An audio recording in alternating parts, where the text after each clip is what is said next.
जय श्री कृष्ण। कल हमने देखा मथुरा से जरासंध और कालयवन दोनों के ही सामने से पलायन करके द्वारिका पहुंच गए दोनों भाई। रणछोड़ श्री नाम पाया युद्ध छोड़कर भागने की वजह से, और द्वारिका आकर द्वारिकाधीश बने।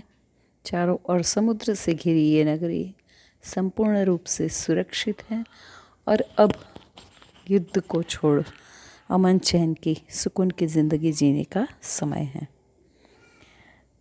और इस स्थिति में आने के बाद दोनों भाई अपनी गृहस्थी में स्थायी होने के लिए तैयार हैं। सबसे पहले बलराम का विवाह रेवती के साथ हुआ, और जहाँ कृष्ण की बात आई तो रुक्मिणी विदर्भ नरेश राजा भीष्मक की पुत्री, उसका भगवान श्री कृष्ण ने अपहरण किया और यूँ कहिए कि भगा के विवाह किया। थोड़ा सा उसके बारे में बात करेंगे आज। विदर्भ नरेश राजा भीष्मक की पुत्री रुक्मिणी मन ही मन वो कृष्ण से प्रेम करती है, अद्भुत और अलौकिक प्रेम। ऐसा इसलिए कहती हूँ क्योंकि कभी देखा ही नहीं कृष्ण को, केवल उसके बारे में सुन सुन के ही प्रेम हो गया।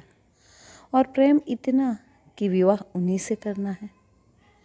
अगर कृष्ण से विवाह ना हो पाए तो अन्य किसी से विवाह करने के बदले जीवन ही समाप्त कर दिया जाए। ये मानसिकता है रुक्मिणी की। मगर बड़ी बात यह है कि यहाँ तक बात पहुँच चुकी है रुक्मिणी की ओर से, और कृष्ण को अभी तक भनक भी नहीं है इस बात की। और प्रश्न ये है कि ये बात कृष्ण तक पहुँचाए कौन। ऐसे में जब कन्याओं के स्वयंवर होते थे, अपना जीवन साथी चुनने की स्वतंत्रता रहती थी। रुक्मिणी के इस एकाधिकार पर उसी के भाई रुक्मी ने कट लगाया और अपने मित्र शिशुपाल के साथ रुक्मिणी का विवाह तय कर दिया।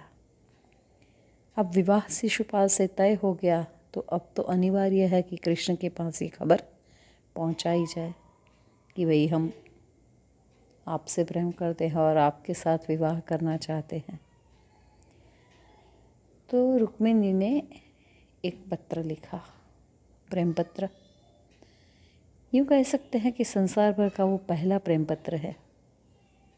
ऐसा प्रेम पत्र जिसमें रुक्मिणी ने अपना हृदय खोल कर रख दिया हो। वो ये भी नहीं जानती कि ये पत्र कृष्ण तक पहुंच पाएगा कि नहीं। ये भी नहीं पता है कि किसके हाथों भिजवाएगी, और अगर बीच में कहीं पकड़ा गया, कृष्ण के बदले अन्य किसी के हाथ में पड़ गया वो प्रेम पत्र, तो क्या होगा ये भी पता नहीं। पर फिर भी उस पत्र में अपने हृदय के भावों को उसने उकेरा है। मन ही मन अपने पति के रूप में कृष्ण का वर्ण कर लिया है, ये बात भी लिखी है। आत्मसमर्पण का अपना भाव भी बताया है, और साथ साथ न मिल पाएँ तो उस स्थिति में जीवन समाप्त कर देंगे, पर और किसी की पत्नी नहीं बनेंगे। ये अपना संकल्प भी बताया है, उसमें लिखा है। और साथ साथ ये भी कि शिशुपाल के साथ भाई ने विवाह तय कर दिया है।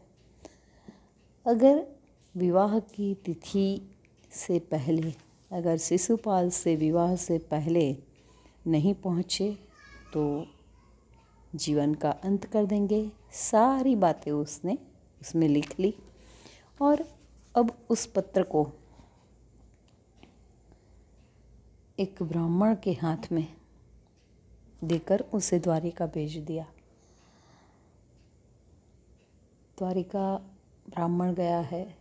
इधर रुक्मिणी असमंजस में है, पता नहीं वो ब्राह्मण द्वारिका पहुंच पाएंगे या नहीं। पता नहीं वो पत्र कहीं रास्ते में पकड़ा तो नहीं जाएगा, भाई के या पिताजी के हाथ हो, शिशुपाल जरासंध के हाथ हो। साथ ही साथ मन में ये भी था कि अगर मान लो ऐसा कुछ नहीं हुआ, पत्र पकड़ा भी नहीं गया और वो ब्राह्मण पहुंच भी गया द्वारिका, तब भी उस पत्र को पाने के बाद कृष्ण की प्रतिक्रिया क्या होगी वो भी नहीं मालूम। मगर फिर भी उसने पत्र भिजवाया। पर पत्र मिलते ही कृष्ण चल पड़े रुक्मिणी को लाने के लिए, और उनके पीछे से बलराम भी अपनी यादवों की सेना लेकर चले। जानते थे कृष्ण बलराम, कृष्ण बलवान है ये तो जानते थे, मगर साथ साथ शिशुपाल और जरासंध भी होंगे ये भी जानते थे। इसलिए द्वारिका की सेना का कृष्ण को सपोर्ट चाहिए, यही सोचकर बलराम भी यादव सेना लेकर पीछे पीछे चल पड़े। इधर शिशुपाल से विवाह का जो दिन तय हुआ है वो दिन करीब आ रहा है, और जैसे जैसे दिन करीब आते जा रहा है रुक्मिणी की बेचैनी भी बढ़ती जा रही है। कहीं ऐसा ना हो कि कृष्ण की प्रतीक्षा करते करते सीधे शिशुपाल के साथ विवाह की ही नौबत आ जाए। स्वाभाविक है उसका बेचैन होना। आज विवाह से पहले गौरी पूजा के लिए जाने का दिन है और सुबह से ही रुक्मिणी बेचैन है। बार बार बाहर जाती, अंदर आती, आगे पीछे कर रही है। उतने में दूर से वो ब्राह्मण आते दिखे जिनको पत्र लेकर भेजा था कृष्ण के पास, और उनको देखते ही उनको लेकर अपने कक्ष में ले गई। पूछा क्या हुआ, तो उन्होंने कहा कि कृष्ण मेरे साथ आए हैं। कृष्ण साथ आए हैं ये सुनते ही जैसे पाँव को पंख लग गए हों। गौरी पूजन के लिए जब घर से निकली रुक्मिणी तो साथ में सखियां हैं, अंगरक्षक हैं, आगे पीछे राजा की मंडली चल रही है सिपाहियों की। मगर इतने सारे लोगों के बीच कृष्ण ने रुक्मिणी का मार्ग से ही अपहरण किया। अंगरक्षकों और सखियों के बीच से राजकुमारी को लेकर कृष्ण का रथ द्वारिका की ओर चल पड़ा, और रुक्मिणी रोकने आया। शिशुपाल जरासंध भी युद्ध के लिए आए। सबको हराकर रुक्मिणी को लेकर कृष्ण द्वारिका आ गए, और वहाँ उनका रुक्मिणी के साथ विधिवत विवाह हुआ। जय श्री कृष्ण।